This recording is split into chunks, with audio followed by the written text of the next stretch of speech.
আমি রয়েছি নিপীড়নের বিরুদ্ধে শিক্ষকদের যে প্রতিবাদ সমাবেশ এখানে, এবং এটা নিপীড়ন বিরোধী একটা শিক্ষক নেটওয়ার্ক। এটা মূলত ঢাকা বিশ্ববিদ্যালয়, জাহাঙ্গীরনগর বিশ্ববিদ্যালয়, রাজশাহী বিশ্ববিদ্যালয়, জগন্নাথ সহ, বুয়েট সহ বিভিন্ন পাবলিক বিশ্ববিদ্যালয়ের শিক্ষকদের একটা নেটওয়ার্ক। তারা অপরাজেয় বাংলার পাদদেশ থেকে একটি মিছিল নিয়ে ঢাকা বিশ্ববিদ্যালয়ের দুই শিক্ষার্থী, যাদেরকে সকালে আটক করা হয়েছিল, একজন ইংরেজি বিভাগের আর একজন দর্শন বিভাগে, তারা শাহবাগ থানায় আটক ছিল। তারা মিছিল সহ শাহবাগ থানায় গিয়ে পুলিশ কর্মকর্তাদের সঙ্গে বৈঠক করে সেই দুই শিক্ষার্থীকে ছাড়িয়ে আনার পরে এখানে তারা সমাবেশ করছে। এই সমাবেশ থেকে তারা বিশ্ববিদ্যালয় বন্ধের যে সিদ্ধান্ত নেওয়া হয়েছে সেই সিদ্ধান্ত তারা প্রত্যাখ্যান করেছে।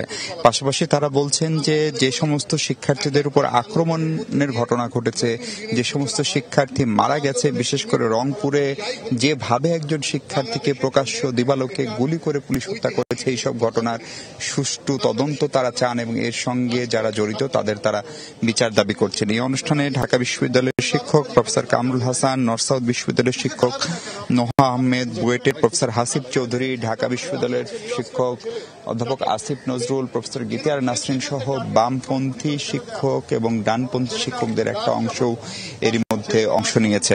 তারা যেটি বলছেন যে বিশ্ববিদ্যালয়ের যে পরিবেশ, এই পরিবেশ আসলে কোনোভাবেই থাকতে পারে না। এটা শুধু এই বিশ্ববিদ্যালয় না, সকল বিশ্ববিদ্যালয়ে সেই পরিবেশের একটা স্থায়ী সংস্কার তারা চান।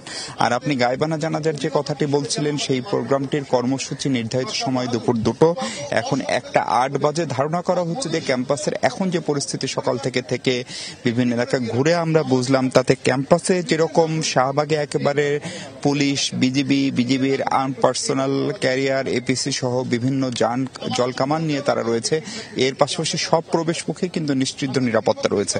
কিন্তু ক্যাম্পাসের ভেতরটা, ক্যাম্পাসের হলগুলোতে এখন পর্যন্ত আন্দোলনকারী শিক্ষার্থীদের যে নিয়ন্ত্রণ, সেটি সম্ভবত বজায় রয়েছে বলে মনে হচ্ছে। ফলে সেই অনুষ্ঠানটি হওয়ার কথা, এবং এখন পর্যন্ত আজকে পুলিশের যে মনোভাব, পুলিশের যে অ্যাটিটিউড, তাতে তারা এইসব কর্মসূচিতে বাধা দিচ্ছে না। কারণ শিক্ষকদের এই কর্মসূচি যখন শাহবাগের পুলিশ ব্যারিকেড পার হয়ে গেল, সেখানে তারা বাধা দেননি। তারপরে তারা শাহবাগ থানায় গিয়েছেন, কথা বলেছে, সেখানেও তারা বাধা দেননি।